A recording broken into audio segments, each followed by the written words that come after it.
I'm going to start with the rodeo and powwow. Please tell me what it means to you, both the rodeo and the powwow. Well, to us, it's not only does it have a cultural significance as well as a heritage significance. It's an opportunity to bring people from all over North America together to celebrate with us a life, new opportunities, new friendships. Um, so it's a gathering that's meant to and to our people. The drum symbolizes the heartbeat of our nation. So the powwow has the spiritual aspect of creating a balance, sort of a harmony within oneself, and then a harmony with nature, with Mother Earth, if you choose to call it that or refer to it. We're referred to for that 1 week in July as the United Nations because we have so many varying tribes that come in from all over North America, and they bring their cultural aspects with them. We've had up to 900 contestants in the rodeo, 12 to 1,300 registered dancers that will compete. Then we have, of course, a golf tournament that goes on. That's always, full in terms of the number of teams that can participate in a golf team or golf tournament that weekend. Yeah. Then we also have baseball activities that occur. So they all come in for different reasons, for different aspects of the celebration. Staying in the camp itself, probably up to 6,000 people that might come in as visitors over the 3 days, and visitors might be people who live in town or elsewhere, go anywhere up to 8 to 10,000 people. My dad was a fiddler, and he was the old country fiddle, and he played many dances in that round hall. So I remember coming up here as a younger man or a younger boy, and I'd travel with him when he went out to certain areas, and I can remember him coming up here several times to play in that round hall. So I knew some of the people here. I got to know them through my dad, and then my dad did bartering with some of the neighbors in the area. My father was also a logger, so his logging camp was just up here on the reserve side years ago. So he'd come into Bragg Creek and buy all of his supplies that he needed to keep his crew going. Tsuu in our language is water, water people, and so our clan is the Beaver Clan. Right. So we are people of from our heritage related to the Beaver people, and our language is Dene. Right. And so our relationships go from Alaska, the Yukon, Northwest Territories, northern BC, into Alberta, Saskatchewan, Manitoba, and as far down into California, New Mexico, Arizona, and our elders have informed us over the years that we migrated from the north. Our migration trail brought us into this area. What is it like for you to be chief of the Tsuu T'ina? How does it feel? I very much enjoy it. It's like I embrace it from a different perspective, and I love working in my community. I love working with the people of my community. And I the perspective that I've put on it now is it's part of my soul. It's like music, you know, Yeah. and so I I I that's that's what I can say. It's in my soul, and I feel I feel like I'm home again, and I'm where I'm meant to be.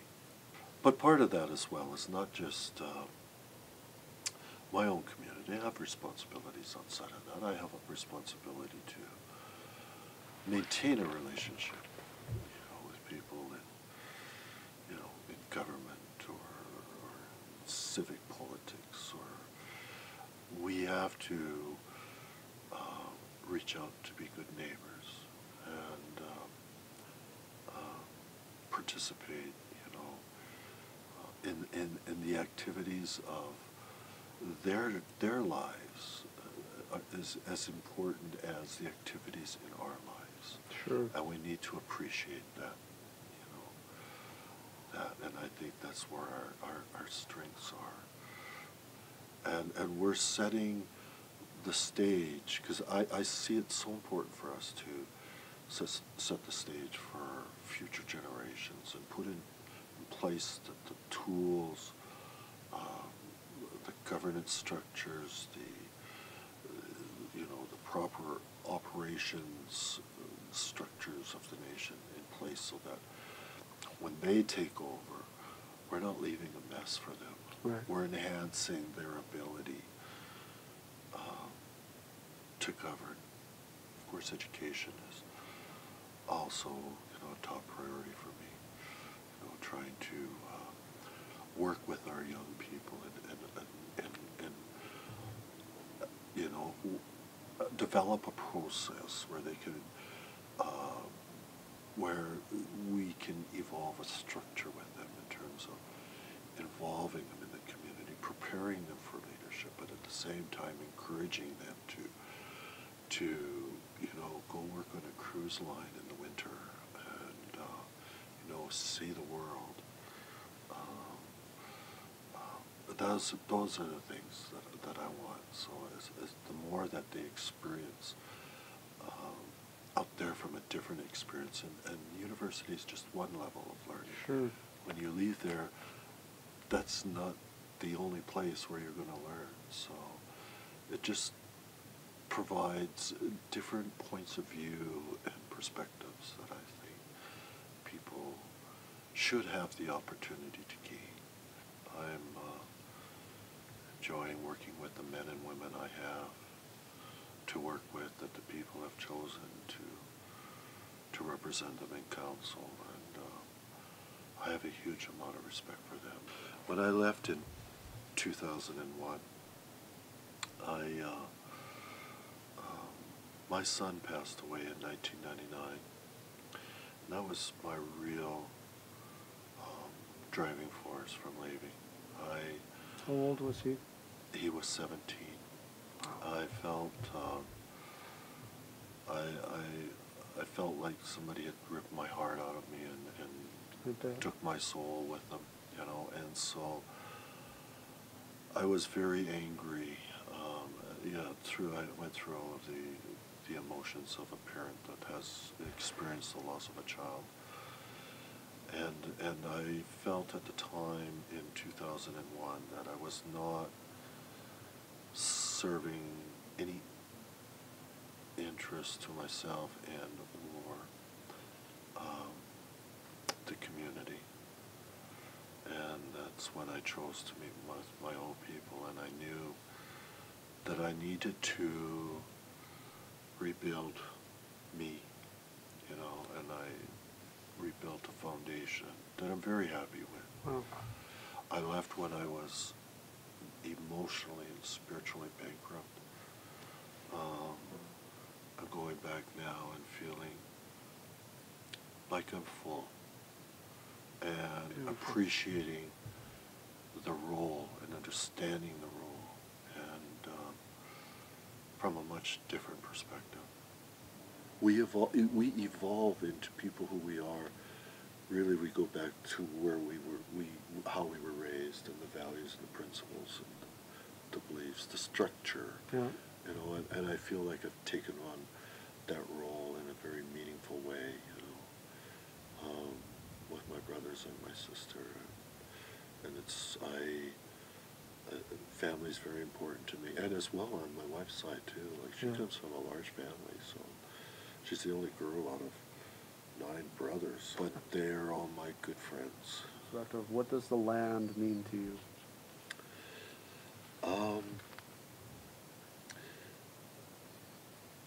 There are certain aspects that are looked at very differently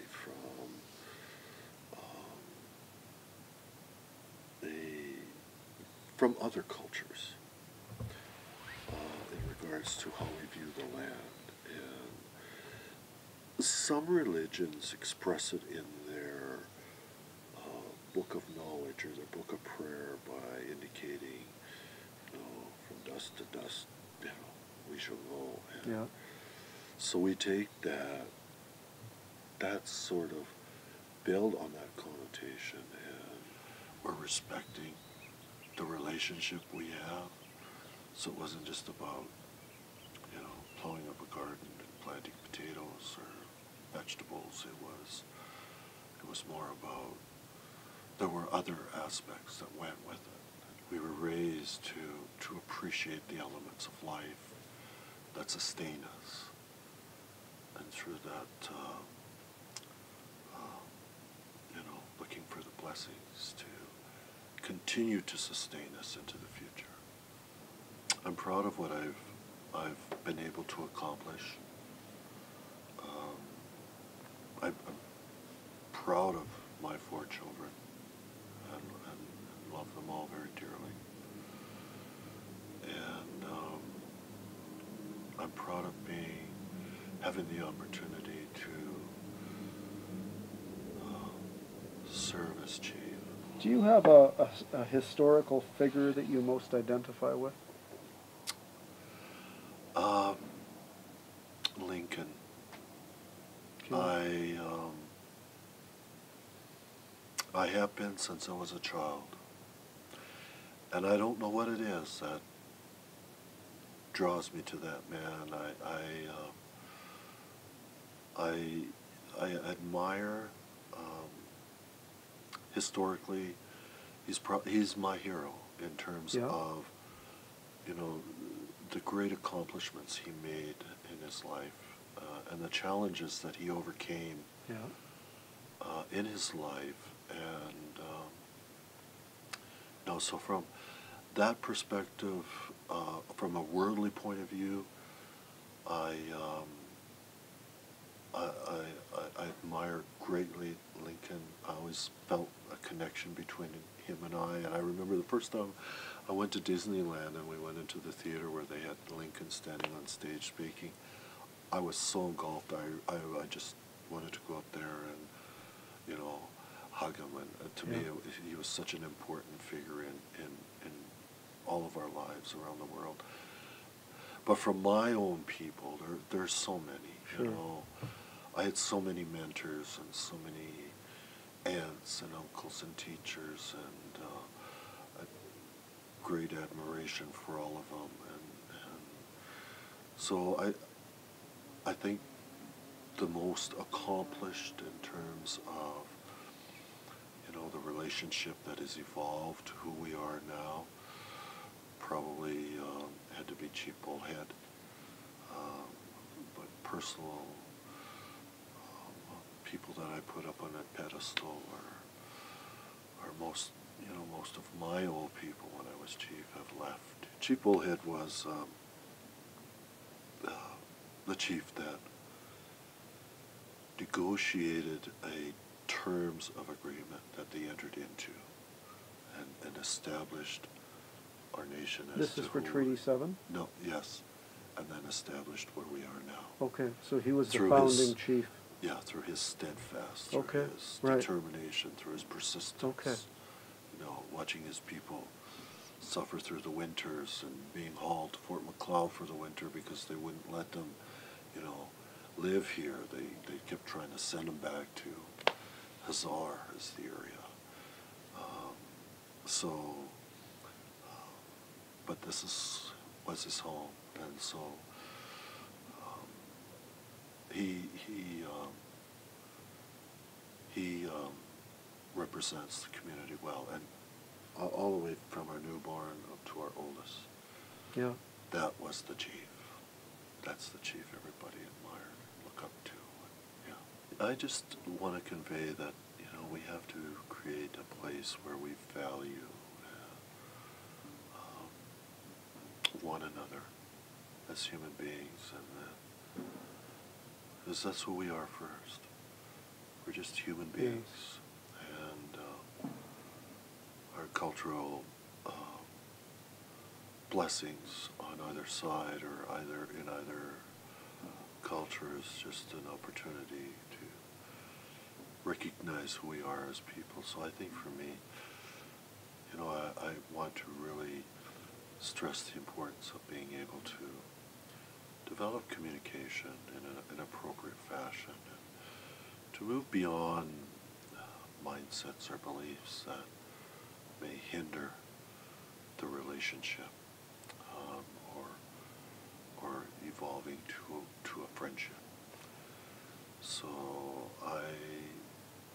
I'm fairly open in that regard. I see the value in that. I see the value in the strength in numbers. And it doesn't matter where we come from. So